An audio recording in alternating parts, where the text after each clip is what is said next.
Hey guys, what is happening? Back with another review today. I've moved on to Excalibur. I didn't announce it when I was reviewing Volume 4 of Power Man and Iron Fist, but yes, I've now moved on to Excalibur. There's like 7 volumes now, 1 through 5, and 8, 9. I actually already put in the order for Volume 5, so that should be coming in soon, along with Silver Surfer Volume 8. Can't wait! So now I moved on to Excalibur.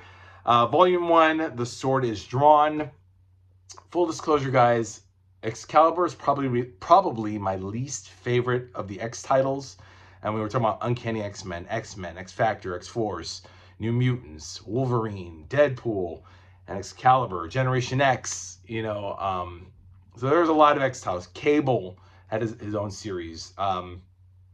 Gambit, Rogue, Anyway, so as far as the team, the X teams go, probably Excalibur is my least favorite. So, but I'm gonna bust through it, as best I can. The sword is drawn is first of all Excalibur. Let's talk about Excalibur. Excalibur was created in 1988 by Chris Claremont, which is great, right? Chris Claremont's a very, very good, wonderful writer. He was writing X-Men at the time, the Uncanny X-Men. At the time, he wrote Excalibur, and he basically took Kitty Pryde, Shadowcat, and Kurt Wagner, Nightcrawler, and Rachel Summers, Phoenix, combined them. They were X-Men, and put them together with Captain Britain and Megan to form Excalibur. Little bit of the backstory. Shadowcat, Nightcrawler were gravely injured during the Mutant Massacre back in 1986. Not using Marvel time, what I'm saying in our years. 1986 came out with the Mutant Massacre storyline. Shadowcat and Nightcrawler got injured. They went to Muir Island to recuperate, and the X-Men moved on without them, and they died in Dallas, Texas during the Fall of the Mutants storyline. And they watched it on TV and they were like, damn, our friends are dead. Our brothers and sisters are dead in the X-Men. What do we do? Which leads to the special edition of Excalibur, the very first story that you will read here, which is like 50 plus pages. And basically, they decide we are going to fight. They had no idea that they're actually alive and they're living in Australia, which is what the X-Men wanted. The X-Men didn't want anyone to know that they were still alive. But Kitty, Kurt, everybody just thought they're dead. But they've said, okay, we're going to create the X-Men over in England, in the UK, across the Atlantic, not New York. But it's funny because every so often they found themselves back in New York.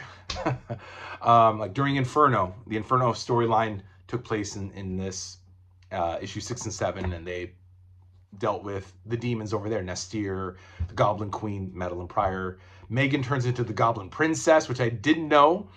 And was pretty cool, pretty good stuff. Captain Britain lost his powers temporarily. Turns out it's because he has to be in England in order to, remain as Captain Britain. Brian Braddock, by the way, is his name. And Megan is a shapeshifter. That's funny, actually. This volume also contains Captain Britain 1 and 2 from 1976, which was produced over in England, which Chris Claremont also wrote. And also The Mighty World of Marvel, which was in the 80s, 1983, 84, which is, again, a British title, which featured Captain Britain and Megan before Excalibur. So I had no clue about that. And, of course, we get the first 11 issues of Excalibur, first 11, as well as Mojo Mayhem and the special edition. What else? And then material from Marvel Comics Presents number 31 to 38, which is just it's an 8-part storyline, which has Excalibur facing against Looney Tunes, like a parody of Warner Brothers' Looney Tunes and Merry Melodies. Don't ask, just read it. It should still be in comic book stores. This is the second print, which came out 2 years ago. The first print came out in 2017, so that's 7. So, this should still be in theater. In theaters? What? My mind's on movies. Sorry, guys. It should be in bookshelves at your comic book store. What the fuck? For for this being not like, for this being my least favorite, not being my favorite X-Men title, I actually enjoyed it.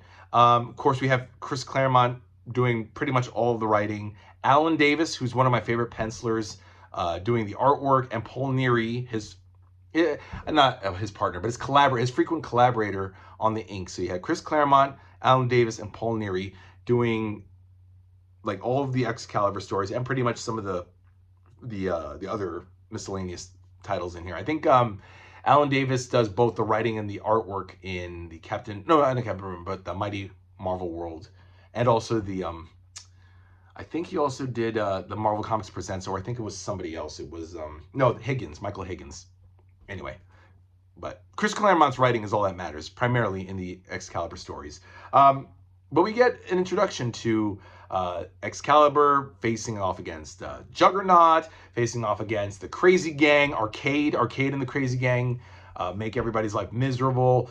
We're introduced to Courtney Ross, who was a friend or lover of Brian's when they were in college together. There's even a nice little soap opera thing happening, like a daytime soap opera, something you would find on the daytime soaps.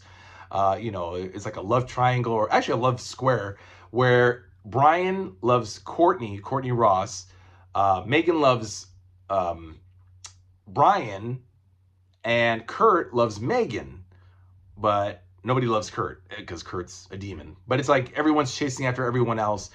Kitty loves this dude, Alistair Stewart. Alistair Stewart, I remember him and his sister, Alice Sandy, I think her name is, in Uncanny X-Men. Like 253, 4, 5, when they did like the Muir Island X-Men with Moira and all those people. Moira, Legion, Polaris, Amanda Sefton, Tom Corsi, Sharon Friedlander, Sunder from the Morlocks. I remember like that. And then the Stewart brother and sister, the Stewart siblings would appear there. But they're more prominent here in Excalibur. Brigadier General, I think, Brigadier Alisandi Stewart, and her brother Alistair. He's in love with Rachel, and Kitty's in love with Alistair. So it's like everybody's in love with everybody. Everybody wants to fuck everybody. So you got that. You got a lot of fights with past X-Men villains. We're introduced to Widget. Widget, of course, is now causing so much mayhem. I'm reading volume 2 now. I'm already up to issue 18 of that one, the Cross Time Caper. So they're now like in a they're traveling throughout the multiverse of Marvel, which I hate, but it's okay. I mean, I'll get to that when I finish volume 2, but we're talking about volume 1. What else?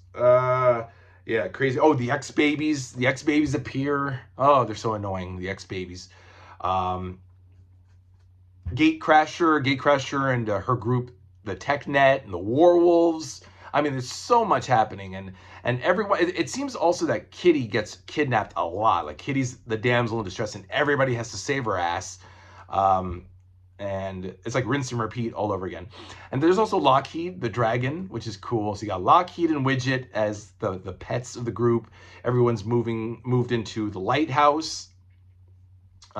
Speaking of daytime soap operas, the show Guiding Light had a lighthouse. I wonder if Chris Claremont was a watcher of soap operas.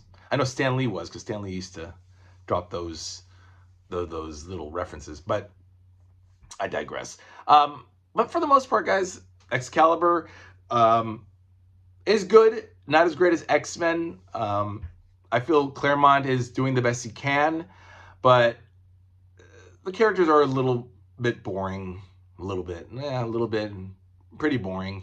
But I want to give it a chance. I mean, I will give it a chance. I'm going to read the stories, but nothing really in the ways of humor. I mean, there's some funny, cute moments. Like I said, like, everybody's in love with each other, and it feels like a daytime soap opera with superheroes. But nothing really stands out. Courtney Ross has been either killed or abducted by Opal Luna Saturnine, who Brian also knows, Captain Britain. Megan's in love with Nightcrawler, but she also loves Brian, Captain Britain. It's funny. I don't know whether to use their proper first names or their code names. I guess in matters of personal relationships, use their first names, and then when they're in battle, use their code names. Whatever. You guys know who I'm talking about. But yeah, for our first volume, pretty good stuff. Nothing. It doesn't really engage me the way New Mutants or X Force or X Factor or of course X-Men did. But yeah, check it out. Give it a shot, guys. You got nothing to lose. Excalibur. I kind of feel the same way about Generation X when I have to get out. Like, I'm really not looking forward to reading Generation X, but I could be. I'm pleasantly surprised by what I read, including Excalibur. Like Captain America, like I said, I've said this before. Like, I was shocked at how non-boring the stories were with Captain America. But again, I digress. Excalibur, guys, Volume 1, The Sword is Drawn, covering 1988 to 1989, and even Captain Britain's stories from 1976, just 2 issues, and The Mighty World of Marvel, which came out in 83 and 84. It's only like 3 issues, so it's not really anything spectacular. And yeah, the Marvel Comics presents 31 to 38 covers that the Excalibur team fighting Looney Tunes characters. So let me know what you guys think in the comments down below. And I'll be back in a couple days with, probably by tomorrow I'll be done, or maybe Monday I'll be done with Volume 2, The Cross Time Caper, and we'll talk about that. All right, guys, take it easy. I'll see you next time. Bye-bye.